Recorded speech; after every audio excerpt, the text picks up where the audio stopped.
Hi all, welcome to AZUR exams. Entrepreneurship development എന്ന സബ്ജക്റ്റിലെ third മൊഡ്യൂളായ മൈക്രോ, സ്മോൾ ആൻഡ് മീഡിയം എൻ്റർപ്രൈസസിൻ്റെ continuous ആയിട്ടുള്ള പാർട്ടാണ് ഈ വീഡിയോയിൽ. ഇതിൽ നമ്മൾ ഡിസ്കസ് ചെയ്യുന്ന areas industrial estates, then bridge capital, seed capital, then single window system, അതുപോലെ തന്നെ sick units in small scale sector. ഇത്ര ഏരിയ ആണ് നമ്മളിവിടെ ഡിസ്കസ് ചെയ്യുന്നത്. സോ ഫസ്റ്റ് ഇൻഡസ്ട്രിയൽ എസ്റ്റേറ്റ്സ് ആണ് നോക്കുന്നത്. The United Nations has defined industrial estate as a planned clustering of industrial enterprises offering standard factory buildings erected in advance of demand and a variety of services and facilities to the occupants. അതായത് United നാഷൻസിൻ്റെ ഒരു ഡെഫിനിഷനാണ് ഇവിടെ പറഞ്ഞിരിക്കുന്നത്. So ഇതൊരു planned ആയിട്ടുള്ള industrial clustering ആണ്. കുറേ industries ഒന്നിച്ച് വരുന്ന ഒരു ഏരിയ ആണ്. where they offered standard factory buildings on demand. That is, ഓരോ എൻ്റർപ്രണേഴ്സിൻ്റെ ഡിമാൻഡിനനുസരിച്ചിട്ട് ഫാക്ടറി ബിൽഡിങ്സ് ഓൾറെഡി അവർ ബിൽഡ് ചെയ്തിട്ടുണ്ടാവും. അതുപോലെ തന്നെ അതിന് ആവശ്യമായ അതർ ഫെസിലിറ്റീസ്, ദാറ്റ് ഈസ് ഒരു ബിസിനസ് കൊണ്ടുപോകാൻ വേണ്ടിയിട്ടുള്ള അതർ ഫെസിലിറ്റീസും സർവീസസും എല്ലാം അവിടെ അവൈലബിൾ ആയിരിക്കും. So industrial estate is A place where the required facilities and factory accommodation are provided by the government to the entrepreneurs to establish their industries there. അതായത് industrial estates എന്ന് പറഞ്ഞാൽ ഒരു പ്ലേസ് ആണ്. അവിടെ ഗവൺമെൻറ് ഫാക്ടറി സെറ്റപ്സും അതുപോലെ തന്നെ ബാക്കിയുള്ള സർവീസസും ഫെസിലിറ്റീസും എല്ലാം അവൈലബിൾ ആക്കിയിട്ടുണ്ടാവും. അവിടെ അവർ ബിസിനസ് സ്റ്റാർട്ട് ചെയ്താൽ മാത്രം മതി. അങ്ങനെയുള്ളൊരു പ്ലേസിനെയാണ് ഇൻഡസ്ട്രിയൽ എസ്റ്റേറ്റ് എന്ന് പറയുന്നത്. നെക്സ്റ്റ് വണ്ണാണ് objectives of industrial estates. The main objectives are to provide infrastructure and accommodation facilities to entrepreneurs. ഓണ്ടർപ്രണേഴ്സിന് ആവശ്യമായ ഇൻഫ്രാസ്ട്രക്ചർ അതുപോലെ തന്നെ അക്കോമഡേഷൻ ഫെസിലിറ്റീസ് ഒക്കെ പ്രൊവൈഡ് ചെയ്യുക. To encourage the development of small scale industries in the country. രാജ്യത്ത് small scale ഇൻഡസ്ട്രീസിൻ്റെ ഡെവലപ്മെൻറ്റിന് encourage ചെയ്യുക. Then decentralise industries to the rural and backward areas. Industries കൂടുതൽ റൂറൽ അതുപോലെ തന്നെ ബാക്ക്വേർഡ് ഏരിയാസിൽ കൊണ്ടുവരാൻ വേണ്ടിയിട്ട് ശ്രമിക്കുക. Then to encourage ancillarisation in surroundings of major industrial units. അതായത് സറൗണ്ടിങ്സ് ആയിട്ടുള്ള അല്ലെങ്കിൽ ആ ഒരു ഇൻഡസ്ട്രിയൽ എസ്റ്റേറ്റ്സിലുള്ള മറ്റ് ഇൻഡസ്ട്രിയൽ യൂണിറ്റ്സിന് ഇൻപുട്സ് പ്രൊവൈഡ് ചെയ്യുക, അല്ലെങ്കിൽ അവർക്ക് അവരുടെ ഒരു ആൻസിലറി യൂണിറ്റ്സ് ആയിട്ട് പ്രവർത്തിക്കുക. Then to develop entrepreneurship by creating a suitable climate to run the industries in these estates area or township. That is, ഒരു എൻ്റർപ്രണർഷിപ്പിന് വർക്ക് ചെയ്യാനുള്ള ഒരു സിറ്റുവേഷൻ, ഒരു ക്ലൈമറ്റ് ഉണ്ടാക്കി കൊടുക്കുക. ഇതൊക്കെയാണ് ഈ ഇൻഡസ്ട്രിയൽ എസ്റ്റേറ്റ്സിൻ്റെ മെയിനായിട്ടുള്ള ഒബ്ജക്റ്റീവ്സ് എന്ന് പറയുന്നത്. Next area types of industrial estates ആണ്. ഇൻഡസ്ട്രിയൽ എസ്റ്റേറ്റ്സ് മെയിനായിട്ടും 6 ടൈപ്പായിട്ടാണ് പഠിക്കാനുള്ളത്.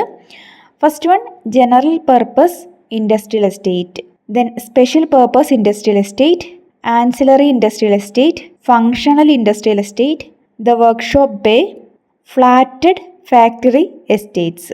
സോ എന്താണ് ജനറൽ പർപ്പസ് ഇൻഡസ്ട്രിയൽ എസ്റ്റേറ്റ്സ് നോക്കാം. This industrial estates provide accommodation to all type of small scale industries.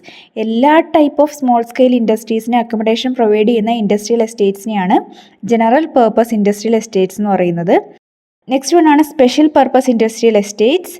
This type of industrial estate is particularly constructed for specified group of entrepreneurs.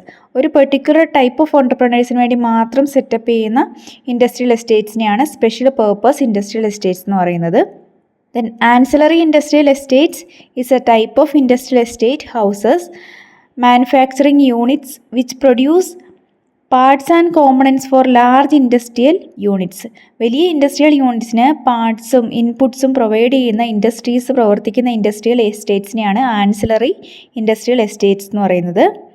Then functional industrial estates. This type of industrial estate consist of industrial units manufacturing the same product. അതായത് ഒരേ product മാത്രം manufacture ചെയ്യുന്ന business units മാത്രമുള്ള industrial എസ്റ്റേറ്റിനെയാണ് functional industrial estate എന്ന് പറയുന്നത്.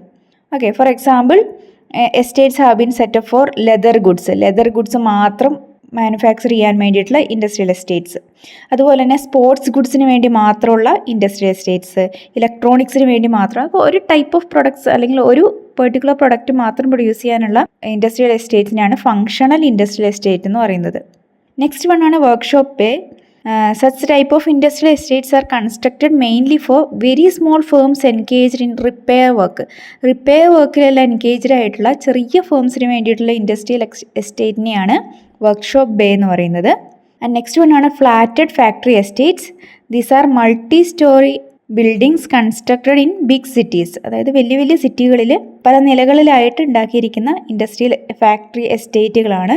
ഇത് മെയിനായിട്ടും കൂടുതൽ സ്ഥലം യൂസ് ചെയ്യുന്ന ഒഴിവാക്കാൻ വേണ്ടിയിട്ടാണ് ഇങ്ങനെയുള്ള ബിൽഡിങ്സ്, പല നിലകളിലായിട്ടുള്ള ബിൽഡിങ്സിൽ ഫാക്ടറി എസ്റ്റേറ്റ്സ് രൂപീകരിക്കുന്നത്. ദെൻ അതിൽ വർക്ക് ചെയ്യുന്ന ഇൻഡസ്ട്രിയൽ യൂണിറ്റ്സ് അവർ ലൈറ്റ് വെയ്റ്റ് ഗുഡ്സ് ഒക്കെ ആയിരിക്കും, സിമ്പിൾ മെഷീൻ ടൂൾസ് ഒക്കെ യൂസ് ചെയ്തിട്ട് പ്രൊഡ്യൂസ് ചെയ്യുന്ന ചെറിയ ചെറിയ പ്രൊഡക്ട്സ് പ്രൊഡ്യൂസ് ചെയ്യുന്ന ഇൻഡസ്ട്രീസാണ് ഇങ്ങനെയുള്ള ഫാക്ടറി എസ്റ്റേറ്റ്സിൽ ഉണ്ടാവുക. സോ ഇതാണ് classification of industrial estates. Next one ആണ് advantages of industrial estates. Industrial estates കൊണ്ടുള്ള ഗുണങ്ങൾ, അത് ബോത്ത് ഒരു ഇൻഡസ്ട്രിക്കും അതുപോലെ തന്നെ ഒരു രാജ്യത്തിനും വരുന്ന അഡ്വാൻറ്റേജസ് എന്തൊക്കെയാണ്? ഫസ്റ്റ് വൺ ആണ് ഇക്കണോമീസ് of scale. Economies of scale arise because all the industrial units enjoy common infrastructural facilities like water, road, etc. എല്ലാ ഇൻഡസ്ട്രീസും ഒരു ഇൻഡസ്ട്രിയൽ എസ്റ്റേറ്റ്സിലുള്ള എല്ലാ ഇൻഡസ്ട്രീസിനും വേണ്ടിയിട്ട് കോമൺ ആയിട്ട് വാട്ടർ ഫെസിലിറ്റി, ട്രാൻസ്പോർട്ടേഷൻ ഫെസിലിറ്റി, അങ്ങനെയുള്ള എല്ലാ ഫെസിലിറ്റിയും ഉള്ളതുകൊണ്ട് തന്നെ ഇക്കണോമീസ് ഓഫ് സ്കെയിൽ അവർക്ക് ഒരു അഡ്വാൻറ്റേജ് ആയിട്ട് വരുന്നുണ്ട്.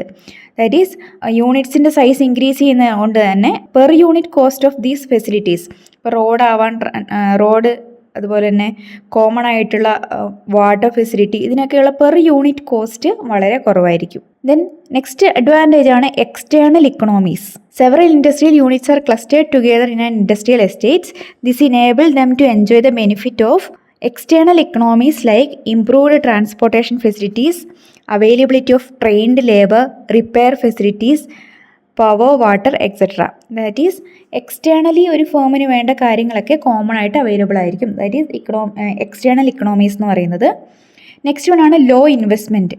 ഒരു ചെറിയ ഓൺടർപ്രണർക്ക് വരെ ഒരു ബിസിനസ് തുടങ്ങാൻ വേണ്ടിയിട്ട് ഇൻഡസ്ട്രിയൽ എസ്റ്റേറ്റ്സ് ഹെൽപ്പ് ചെയ്യും. കാരണം അവർ സ്വന്തമായിട്ട് ബിൽഡിംഗ് ഒന്നും ഉണ്ടാക്കേണ്ട കാര്യമില്ല. ഇൻഡസ്ട്രിയൽ എസ്റ്റേറ്റ്സിൽ ഒരു പ്ലോട്ട് അവർക്ക് ഹയർ ചെയ്ത് ചെറിയ രീതിയിൽ റെൻറ്റിലൊക്കെ അവർക്ക് വർക്ക് ചെയ്യാവുന്നതാണ്. നെക്സ്റ്റ് വൺ ആണ് less risk. Since all units enjoy common facilities and low capital investment, risks are relatively lower.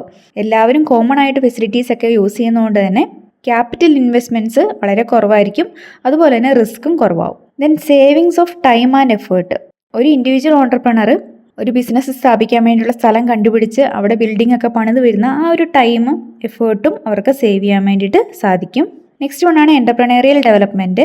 Industrial estates reduce risk and increase profitability through internal and external economies. Internal external എക്കണോമീസിൻ്റെ advantages വരുന്നതുകൊണ്ട് തന്നെ അവർക്ക് risk കുറവാണ്, അതുപോലെ തന്നെ ചിലവ് കുറവാണ്. So profitability increase ചെയ്യും. Then balanced regional development. It is possible to secure a balanced regional development by developing industrial estates in industrially backward areas. ഇൻഡസ്ട്രികളൊന്നും ഇല്ലാത്ത ബാക്ക്വേർഡ് ഏരിയാസിൽ ഇൻഡസ്ട്രിയൽ എസ്റ്റേറ്റ്സ് ഒക്കെ സെറ്റപ്പ് ചെയ്യുമ്പോൾ അതൊരു ബാലൻസ്ഡ് റീജിയണൽ ഡെവലപ്മെൻറ്റിന് ഹെൽപ്പ് ചെയ്യുന്നുണ്ട്. These are the advantages or benefits of industrial estates. Next ഒരു term നോക്കാനുള്ളതാണ് bridge capital അല്ലെങ്കിൽ bridge finance.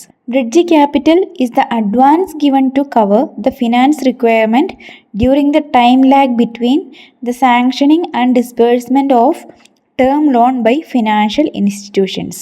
Financial institutions ഒരു ഓൺടർപ്രണർക്ക് loan sanction ചെയ്തതിന് ശേഷം അത് കൃത്യമായി അവരുടെ കയ്യിൽ കിട്ടുന്നതിനുള്ളൊരു ടൈം ഗ്യാപ്പ് ഉണ്ടെങ്കിൽ ആ ഗ്യാപ്പ് കവർ ചെയ്യാൻ വേണ്ടിയിട്ട് അഡ്വാൻസ് ആയിട്ട് എമൗണ്ട് പ്രൊവൈഡ് ചെയ്യുന്നതിനാണ് ബ്രിഡ്ജ് ക്യാപിറ്റൽ എന്ന് പറയുന്നത്. So it is an assistance given for a short period to help the borrower for overcoming the delay in disbursement of a sanctioned term loan or getting the proceeds of public issue. അതായത് ഒരു business തുടങ്ങാൻ വേണ്ടി തീരുമാനിച്ച് അവർക്ക് loan apply ചെയ്ത് സാങ്ഷനായി എങ്കിൽ loan കയ്യിലെത്താനുള്ള ഒരു gap വരുമ്പം ആ ഒരു പ്രശ്നം പരിഹരിക്കാൻ വേണ്ടിയിട്ട് ഫിനാൻഷ്യൽ ഇൻസ്റ്റിറ്റ്യൂഷൻസ് ഫിനാൻസ് പ്രൊവൈഡ് ചെയ്യുന്ന ആ ഒരു പ്രോസസ്സിനെയാണ് അല്ലെങ്കിൽ ആ ഒരു അസിസ്റ്റൻസിനെയാണ് ബ്രിഡ്ജ് ക്യാപിറ്റൽ എന്ന് പറയുന്നത്. Bridge capital or bridge finance is provided by commercial banks. Commercial banks ആണ് ഈ ബ്രിഡ്ജ് ക്യാപിറ്റൽ അല്ലെങ്കിൽ ബ്രിഡ്ജ് ഫിനാൻസ് പ്രൊവൈഡ് ചെയ്യുന്നത്. നെക്സ്റ്റ് വൺ ആണ് seed capital assistance. So seed capital refers to the initial capital that is required to obtain loans from the financial institutions. അതായത് seed capital എന്ന് പറഞ്ഞാൽ ഒരു business യൂണിറ്റിന് financial ഇൻസ്റ്റിറ്റ്യൂഷൻസിൻ്റെ അടുത്ത് നിന്ന് ലോൺസ് ഒക്കെ അവൈലബിൾ ആവണമെങ്കിൽ അതിനാവശ്യമായ ഒരു ഇനീഷ്യൽ ക്യാപിറ്റൽ, അതിനെയാണ് സീഡ് ക്യാപിറ്റൽ എന്ന് പറയുന്നത്. So it serves as an incentive to enter into industry. The seed capital helps the entrepreneurs who do not have sufficient funds to start industry. Seed capital എൻ്റർപ്രണേഴ്സിന്, തുടക്കക്കാർക്ക്, അതായത് ഒരു business start ചെയ്യാൻ വേണ്ടിയിട്ട് പണമില്ലാത്തവരെ assistance provide ചെയ്യുന്ന ക്യാപിറ്റലാണ് seed capital. Financial institutions അങ്ങനെയുള്ള ഓണ്ടർപ്രണേഴ്സിന് അവർക്ക് ഒരു business start ചെയ്യാൻ വേണ്ടിയിട്ട് ഒരു ഫണ്ട് പ്രൊവൈഡ് ചെയ്യുന്ന അങ്ങനെ കൊടുക്കുന്ന അസിസ്റ്റൻസിനെയാണ് സീഡ് ക്യാപിറ്റൽ അസിസ്റ്റൻസ് എന്ന് പറയുന്നത്. നെക്സ്റ്റ് ഏരിയ ആണ് SIC units in small scale sector. So a SIC unit commonly means a unit which is not healthy അല്ലാത്ത ഒരു ബിസിനസ് യൂണിറ്റിനെയാണ് SIC യൂണിറ്റ് എന്ന് പറയുന്നത്. ദെൻ ഹെൽത്തി അല്ല എന്ന് പറയുമ്പോൾ അതിൻ്റെ meaning that is sickness is defined as a situation where the revenues of a firm are insufficient to meet the cost. That is ഒരു ഫേമിൽ നിന്ന് കിട്ടുന്ന റവന്യൂ അവരുടെ കോസ്റ്റ് മീറ്റ് ചെയ്യാൻ തികയാതെ വരികയോ and the rate of return on investment is less than the firm's cost of capital. അവരുടെ ഇൻവെസ്റ്റ്മെൻറ്റിൽ നിന്ന് കിട്ടുന്ന റിട്ടേണ് കോസ്റ്റ് ഓഫ് ക്യാപിറ്റലിനേക്കാൾ കുറവാകുകയോ ചെയ്യുന്ന സാഹചര്യത്തിലാണ് അതിനെ ഒരു ഇൻഡസ്ട്രി സിക്നെസ്സിലാണ് എന്ന് പറയുക, അല്ലെങ്കിൽ സിക്നെസ് ഓഫ് ആൻ ഇൻഡസ്ട്രി എന്ന് പറയുന്നത്. The SIC Industrial Companies Act 1985 defines a SIC company as an industrial company which has at the end of any financial year accumulated losses equal to or exceeding to its entire net worth. എന്ന് പറഞ്ഞാൽ ഒരു industrial company ഒരു financial ഇയറിൻ്റെ അവസാനം വന്നിരിക്കുന്ന അവരുടെ ലോസുകൾ എന്ന് പറയുന്നത് അവരുടെ എൻറ്റയർ നെറ്റ് വർത്തിനേക്കാൾ കൂടുതലാണെങ്കിൽ അങ്ങനെയുള്ള സിറ്റുവേഷനിൽ ആ ഒരു യൂണിറ്റിനെ SIC ഇൻഡസ്ട്രിയൽ യൂണിറ്റ് എന്ന് പറയാം.